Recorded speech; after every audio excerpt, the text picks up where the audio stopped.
नमस्कार. सगळ्यांचं स्वागत आहे.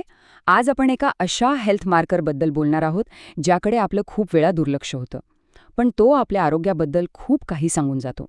जरा विचार करून बघा, आपल्या रक्तामधला फक्त एक नंबर जर आपलं भविष्यातलं आरोग्य कसं असेल याची कहाणी सांगू शकला तर. आज आपण अशाच एका अत्यंत महत्त्वाच्या आकड्याबद्दल बोलणार आहोत आणि तो आकडा आहे फास्टिंग इन्सुलिन. ओके, चला तर मग अगदी सुरुवातीपासून सुरुवात करूया. सगळ्यात आधी हे समजून घेऊ की फास्टिंग इन्सुलिन म्हणजे नेमकं काय आणि ही टेस्ट नक्की काय मोजते. सोप्या भाषेत सांगायचं तर 8 ते 12 तास काहीही न खाता आपल्या रक्तात जे इन्सुलिन असतं त्याची ही पातळी आहे. आता इन्सुलिनचं काम काय? समजा आपलं शरीर एक गाडी आहे, तर इन्सुलिन म्हणजे त्या गाडीची चावी. ही चावी आपल्या पेशी नावाच्या इंजिनला सुरू करते, जेणेकरून ग्लुकोज नावाचं इंधन वापरून ऊर्जा तयार होईल. आणि म्हणूनच ही टेस्ट इतकी जास्त महत्त्वाची आहे. ती एक अर्ली वॉर्निंग सिस्टमसारखी काम करते. म्हणजे बघा, जरी आपली ब्लड शुगर लेव्हल नॉर्मल दिसत असली तरी आतल्या आत काहीतरी गडबड सुरू आहे की नाही हे आपल्याला फास्टिंग इन्सुलिनमुळे वेळेआधीच कळू शकतं. आता ही स्लाईड फार इंटरेस्टिंग आहे. लॅब रिपोर्टमध्ये 2 ते 25 ही रेंज नॉर्मल म्हणून दाखवली जाते. पण खरं तर उत्तम आरोग्यासाठी ही पातळी 2 ते 10च्या आत म्हणजे इष्टतम रेंजमध्ये असणं खूप गरजेचं आहे. ठीक आहे, तर मग आता पुढच्या मुद्द्याकडे येऊया. समजा ही पातळी वाढली तर त्याचे धोके काय आहेत आणि आपण या एका आकड्याची इतकी काळजी का करायला पाहिजे? जेव्हा फास्टिंग इन्सुलिनची पातळी 10च्या वर जाते तेव्हा ते इन्सुलिन रेझिस्टन्सचं एक मोठं लक्षण मानलं जातं.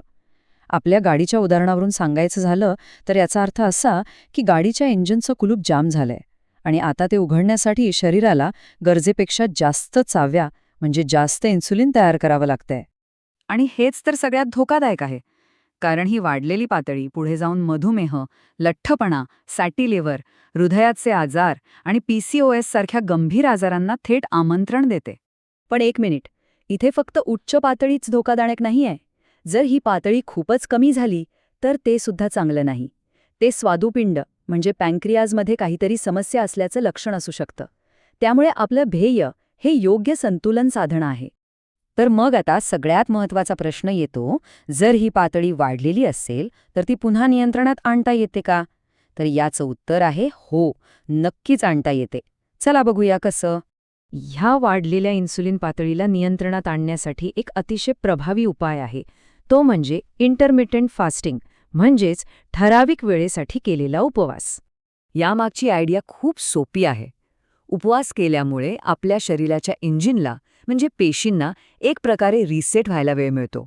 त्यांना थोडा आराम मिळतो आणि त्या पुन्हा इन्सुलिनच्या चावीला योग्य प्रतिसाद द्यायला लागतात. आणि हे फक्त बोलण्यापुरतं नाहीये, याला शास्त्रीय आधार पण आहे.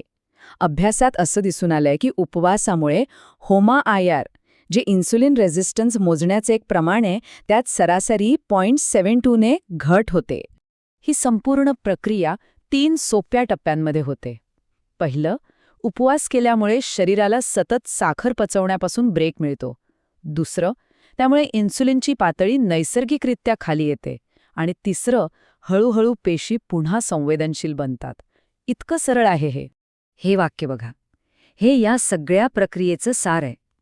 उपवासामुळे आपलं शरीर कमी चाव्या वापरून गाडीचं इंजिन जास्त प्रभावीपणे चालवायला शिकतं आणि याचा थेट फायदा आपल्या दीर्घकालीन आरोग्याला होतो. तर मग शेवटी हा एक विचार करण्यासारखा प्रश्न आहे. आपल्या संपूर्ण मेटाबॉलिक आरोग्याची गुरुकिल्ली आपण काय खातो यापेक्षा कधी खातो ह्यामध्ये तर दडलेली नाहीये ना? यावर नक्की विचार करा.